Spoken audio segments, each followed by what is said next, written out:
ألا بذكر الله تطمئن القلوب۔ حضرت زید بن ثابت رضی اللہ تعالیٰ کے تعلق سے آتا ہے، گورنر تھے، وہ قاضی تھے۔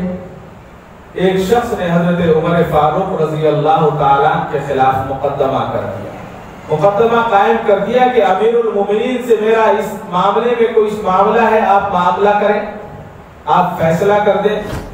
حضرت امیر المومنین عمر فاروق رضی اللہ تعالیٰ حضرت زید بن ثابت رضی اللہ تعالیٰ کی عدالت میں پہنچتے ہیں۔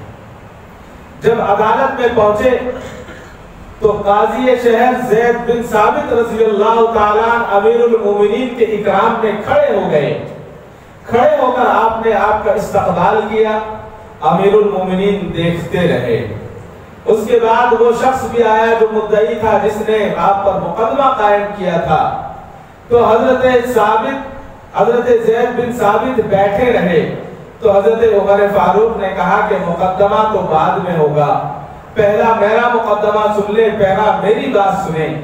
کہا کہ آپ فرمائیے کیا ہے؟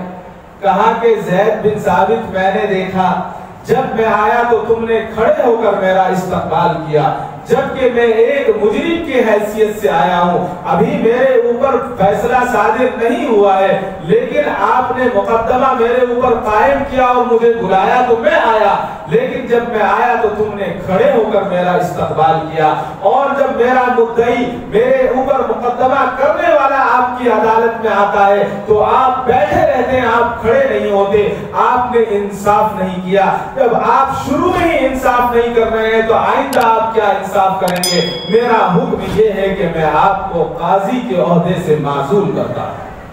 حضرت عمر فاروق نے حضرت زید بن ثابت رضی اللہ تعالیٰ کو قاضی کے عہدے سے معزول کر دیا۔ اس کو انصاف کہتے ہیں۔